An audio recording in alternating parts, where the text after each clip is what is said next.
السلام علیکم ورحمۃ اللہ تعالی وبرکاتہ۔ نحمده ونصلي ونسلم على رسوله الكريم، اما بعد فاعوذ باللہ من الشیطان الرجیم، بسم اللہ الرحمن الرحیم۔ ان اللہ وملائکتہ یصلون علی النبی یا ایہا الذین آمنوا صلوا علیہ وسلموا تسلیما۔ اللہم صل علی سیدنا ومولانا محمد معدن الجود والکرم وآلہ الکرام وابنہ الکریم وبارک وسلم صلاۃ وسلاما علیک یا رسول اللہ صلی اللہ تعالی علیہ وسلم۔ حضرات گرامی، اس سے پہلے والے درس میں قرآن مجید کے فوائد بیان کیے گئے اور ضمناً کچھ صورتوں کے فضائل بھی بیان کیے، کون سی صورت پڑھنے میں کیا فائدہ ہے، یہ چیزیں بھی عرض کی گئی۔ اس کے بعد فرماتے ہیں واضح رہے کہ قرآن کریم کے فائدے فقط پڑھنے والے پر ہی ختم نہیں ہو جاتے بلکہ دوسروں تک بھی پہنچتے ہیں۔ کیا مطلب؟ کہ اگر کوئی قرآن کی تلاوت کرتا ہے تو اس کا مطلب یہ نہیں کہ صرف اسی کو اس کا فائدہ ملے گا۔ بسا اوقات ایسا ہوتا ہے کہ اگر بلند آواز سے تلاوت کی جائے، اونچی آواز میں قرآن مجید کو پڑھا جائے، تو جہاں تک قرآن مجید کی تلاوت کی آواز پہنچتی ہے وہاں تک اللہ کی رحمت نازل ہوتی ہے۔ کتنی عظیم فضیلت ہے۔ اسی کو فرماتے ہیں کہ جہاں تک اس کی آواز پہنچے وہاں تک ملائکہ رحمت کا اجتماع ہوتا ہے، یعنی رحمت کے فرشتے نازل ہوتے ہیں۔ چنانچہ حدیث شریف میں ہے کہ حضرت اسید ابن حضیر رضی اللہ تعالیٰ عنہ ایک رات قرآن پاک کی تلاوت کر رہے تھے اور ان کے پاس ایک گھوڑا بندھا ہوا تھا۔ وہ اچانک اچھلنے کودنے لگا، گھوڑا جو تھا وہ اچھلنے کودنے لگا۔ آپ باہر تشریف لائے اور نگاہ اٹھا کر دیکھا کہ ایک سائبان ہے جس میں قندیلیں روشن تھیں۔ سائبان مطلب ایک سائے کی طرح کوئی چیز ہے اور اس میں قندیلیں، پرانے زمانے میں قندیلیں روشن کی جاتی تھی۔ قندیل اس میں موم بتی دیا وغیرہ جس سے روشنی ہوتی تھی، لیکن یہ کچھ الگ ہی قسم کی، الگ ہی طرح کی قندیلیں تھیں اور ایک سائبان تھا روشنی کا۔ یہ انہوں نے منظر دیکھا کہ ہر طرف روشنی پھیلی ہوئی، تو اس سے گھوڑا ڈر کر کودتا تھا۔ صبح کو حضرت اسید ابن حضیر رضی اللہ تعالیٰ عنہ بارگاہ رسالت میں حاضر ہوئے۔ یہ پورا واقعہ عرض کیا کہ رات کو ایسا ایسا واقعہ پیش آیا، تو حضور پاک صلی اللہ علیہ وسلم نے ارشاد فرمایا کہ وہ رحمت کے فرشتے تھے جو تمہارا قرآن پاک سننے کے لیے آئے تھے۔ اسی طرح جہاں تک اس کی آواز پہنچے وہاں تک ہر ایک چیز، درخت، گھاس، بیل بوٹے، حتیٰ کہ در و دیوار اس کے ایمان کی قیامت میں انشاءاللہ تعالیٰ گواہی دیں گے۔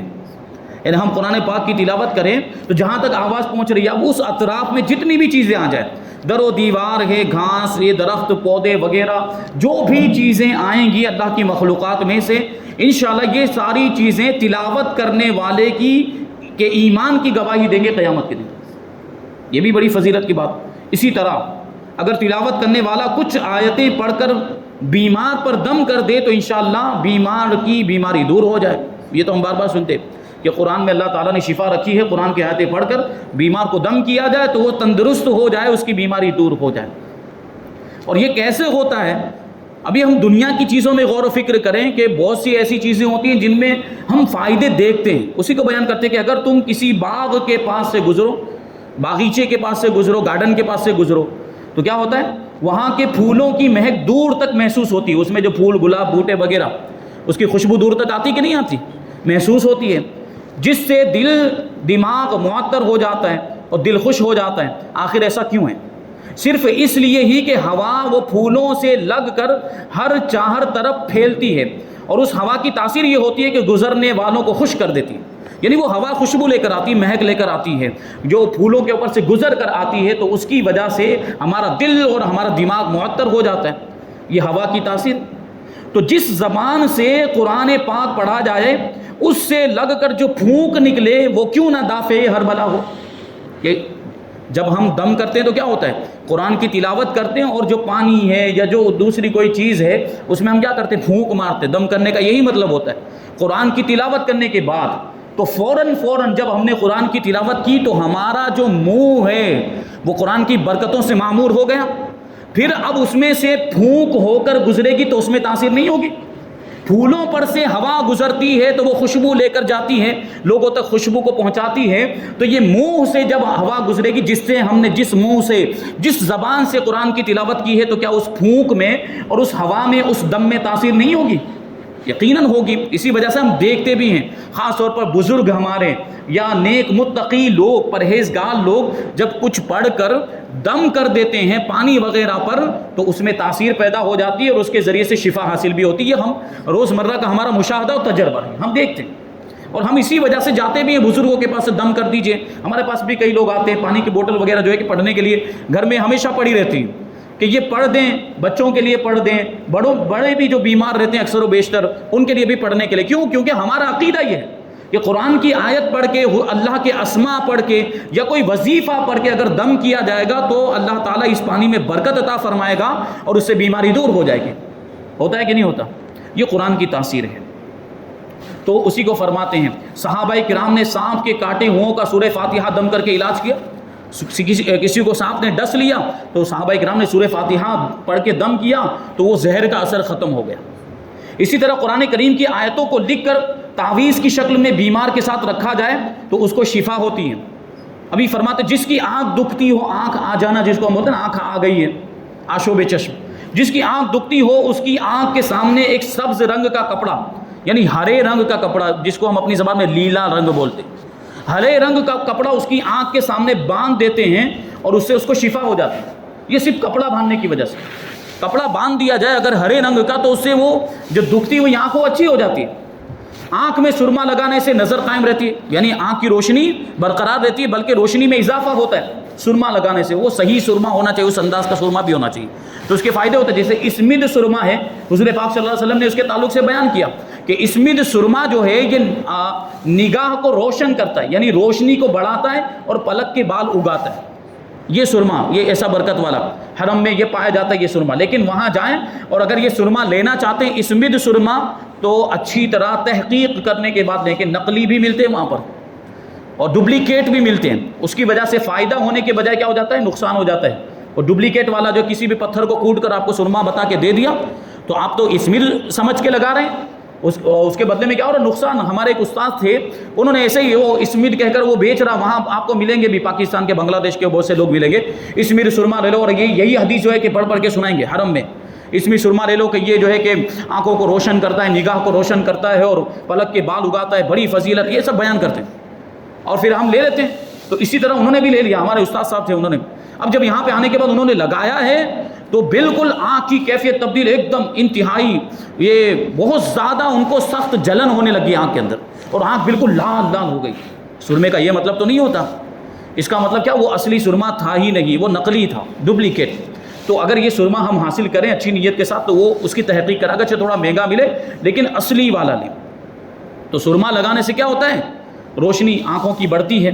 جب یہ معمولی دوائیں کچھ دیر تک ہمارے ساتھ رہ کر اپنا اثر دکھائیں تو قرآن کریم کی آیتیں اس سے کئی زیادہ شفا بخش کیوں نہیں ہو سکتی؟ ضرور ہو سکتی ہیں۔ صحابہ کرام نے قرآن کریم سے، قرآن شریف کی آیتوں سے بیماروں کا علاج کیا ہے۔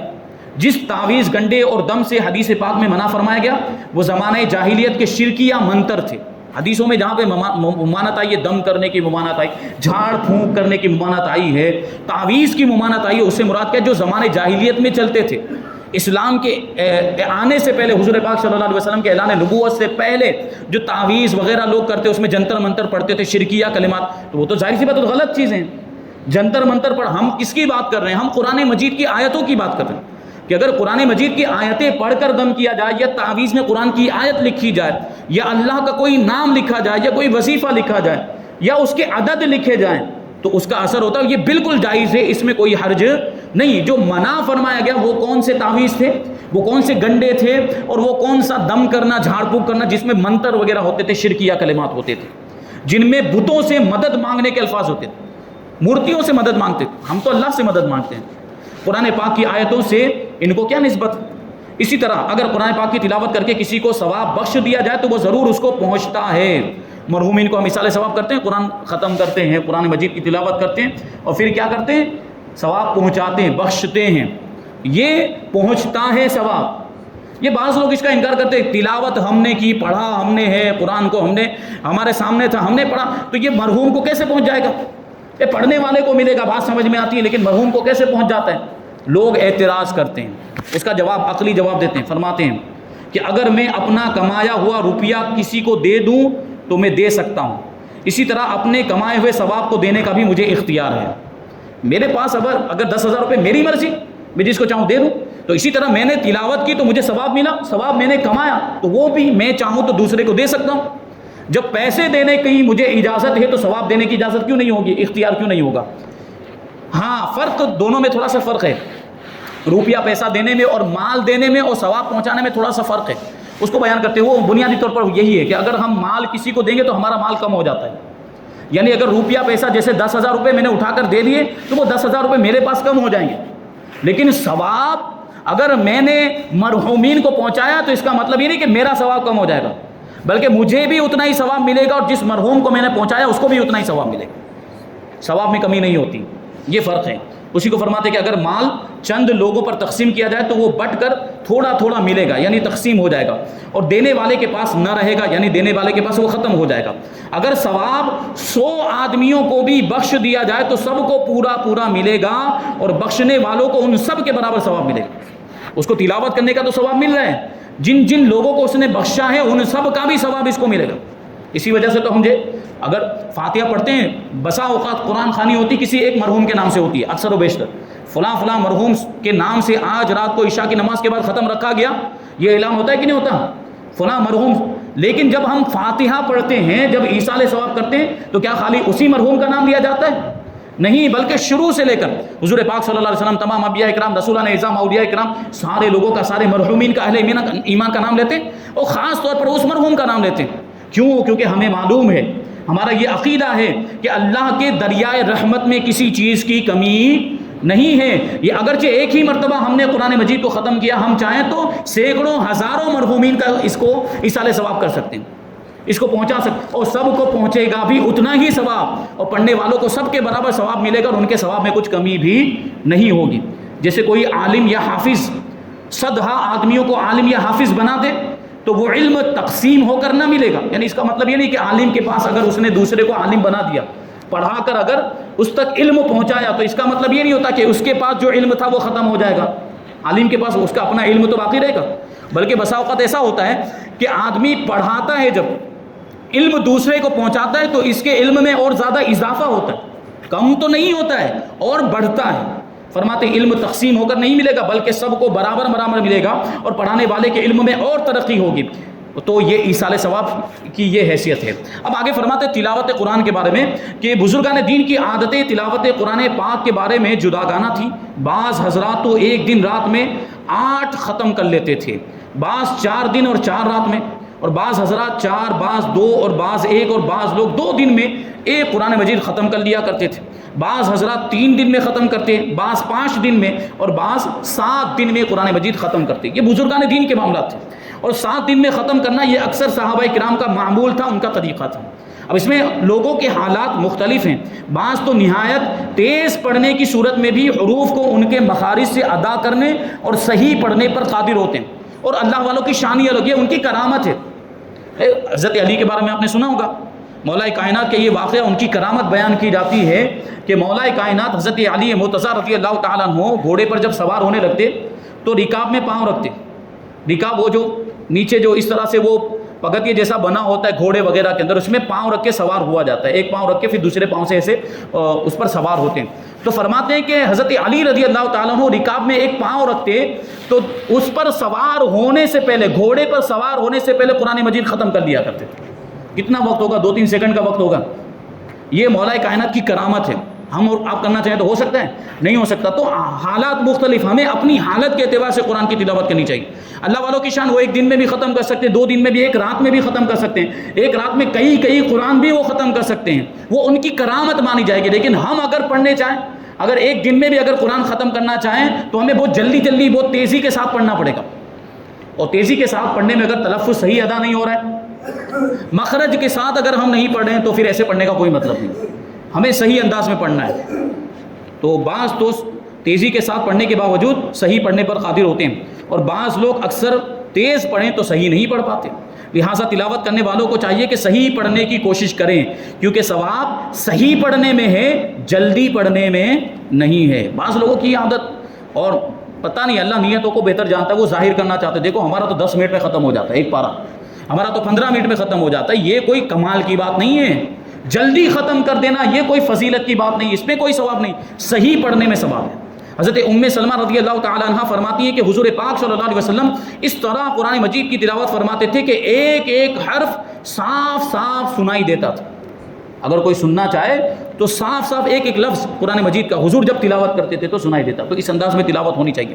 حضرت عبداللہ ابن مسعود رضی اللہ تعالیٰ عنہ ارشاد فرماتے کہ قرآن کریم جب دل میں اترتا ہے تب اس میں جمتا ہے اور نفع دیتا ہے. تلاوت کرنے والا جس اطمینان اور سکون کے ساتھ دنیا میں تلاوت کرتا تھا وہ اسی اطمینان اور سکون کے ساتھ تلاوت کرتا ہوا جنت میں بڑھتا چلا جائے گا، اور جہاں تک اس کی تلاوت ختم ہوگی وہاں تک وہ سب ملک اس کو دے دیا جائے گا. قرآن کی تلاوت کرنے والے اور جن کو قرآن یاد ہوگا، جو قرآن کو زیادہ سے زیادہ یاد کرنے کی کوشش کریں، جتنی صورتیں ہو سکیں، جتنی آیتیں ہو سکیں یاد کریں. جتنی زیادہ آیتیں یاد ہوگی اتنا ہی زیادہ فائدہ ہوگا، جتنی زیادہ صورتیں یاد ہوں گی. کیونکہ وہاں پہ جنت میں قرآن جس کو یاد ہوگا اس کو حکم دیا جائے گا کہ تو قرآن کی تلاوت کرتا چلا جا اور جنت میں درجات پر بلند ہوتا چلا جا.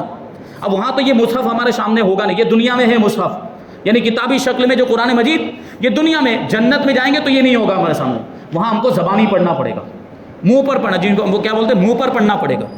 تو اب یاد ہوگا تو پڑھ پائیں گے، ہم نے دنیا میں یاد کیا ہوگا تو پڑھ پائیں گے، اور جتنا زیادہ یاد کیا ہوگا اتنا اوپر تک پہنچیں گے پھر ہم جنت کے اندر، اتنا بلند درجہ ہو جائے گا ہمارا. اب یہ حفاظ کرام کی کیا شان ہوگی، آپ سوچ رہے ہیں کہ حفاظ کرام کو تو پورا قرآن یاد ہے، وہ تو پورا قرآن ایک طرف سے پڑھتے ہوئے چلے جائیں گے تو ان کو کتنا بلند مرتبہ، کہاں تک پہنچ جائیں گے آپ سوچیں.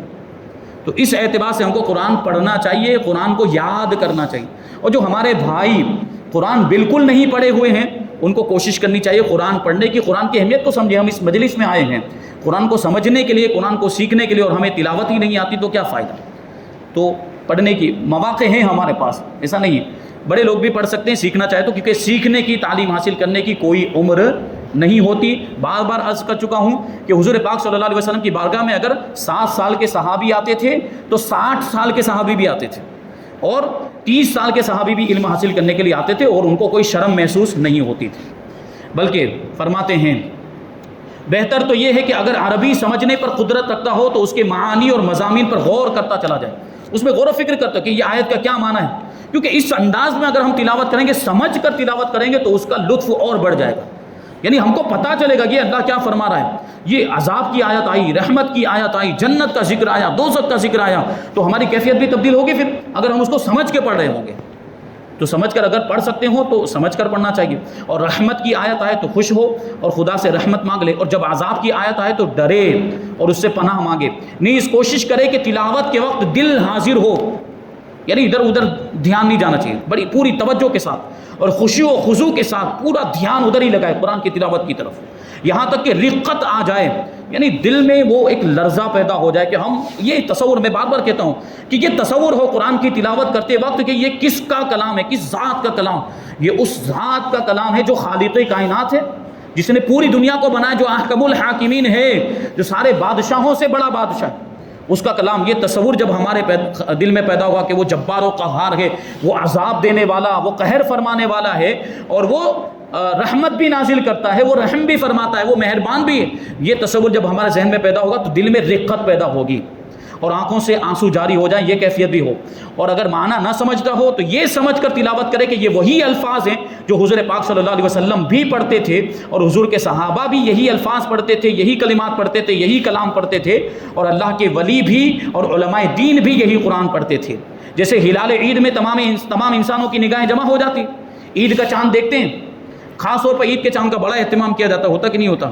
کوشش یہ ہوتی ہے کہ چاند نظر آ جائے تو سب ایک ساتھ میں دیکھ رہے ہوتے ہیں، اور سب کی نگاہیں ایک ساتھ میں وہ ایک ہی ہلال پر، ایک ہی چاند پر پڑ رہی ہوتی ہیں. ایسے ہی الفاظ قرآن مجید میں بھی سب کی تلاوتیں اور ادائیں جمع ہو جاتی ہیں. اگر یہ سمجھ کر تلاوت کی تو انشاءاللہ بہت لذت آئے گی اور لطف آئے گا.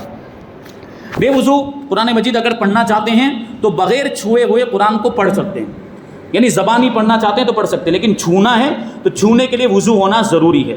بغیر وضو کے قرآن مجید کو چھو نہیں سکتے. اسی طرح اگر کوئی ناپاک آدمی جس پر غسل فرض ہے، یا کوئی حیض والی عورت ہے، ماہواری خون جو اس کے مخصوص ایام ہوتے ہیں عورت کے، وہ جاری ہے، تو وہ قرآن کو چھو نہیں سکتی، بلکہ وہ تو قرآن کی تلاوت بھی نہیں کر سکتی۔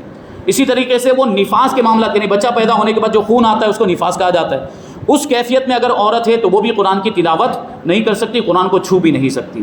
تو قرآن پاک کو اگر پڑھنا ہو، تلاوت کرنا ہو، تو اس کے آداب ہیں کہ قبلے کی طرف منہ کر کے اور سر جھکا کر اطمینان کے ساتھ پڑھیں، اور اگر تلاوت کرنے سے پہلے منہ کو صاف کر لیں مسواک وغیرہ سے، تاکہ کوئی بدبو وغیرہ آ رہی ہو تو وہ بدبو دور ہو جائے، یہ اس کے آداب میں سے ہے۔ اور خوشبو بھی اگر میسر ہے تو خوشبو لگا کر پڑھے، اچھے کپڑے پہن کر پڑھے۔ بسا اوقات ہم دیکھتے ہیں کہ لنگی اور بنیان میں بیٹھ کر پڑھنا شروع کر دیا، یہ قرآن کے آداب کے خلاف ہے۔ اچھے کپڑے پہنے، ادب والے کپڑے پہنے، پورے کپڑے پہن کر اس کی تلاوت کرنے کے لیے بیٹھیں، یہ قرآن کے آداب میں سے۔ اور خوشبو ہے تو خوشبو بھی لگا کر، فرماتے ہیں کہ جتنا ادب زیادہ ہوگا اتنا ہی فائدہ بھی زیادہ ہوگا، اتنا بھی فیض بھی اتنا ہی زیادہ ملے گا جتنا ہم ادب کے ساتھ قرآن کی تلاوت کریں گے۔ تو یہ قرآن کے تعلق سے کچھ چیزیں بیان کی گئی۔ اب انشاءاللہ تبارک و تعالی ہم کچھ چیزیں ایسی ہیں، اب اس کو تھوڑا چھوڑنا پڑے گا، تو یہ کچھ چیزوں کو ہم اسکپ کر کے آگے بڑھ جائیں گے۔ اور اب سورہ فاتحہ کی تفسیر، سب سے پہلے اعوذ باللہ اور بسم اللہ کی تفسیر ہم انشاءاللہ تبارک و تعالی آئندہ ہفتے سماعت کریں گے۔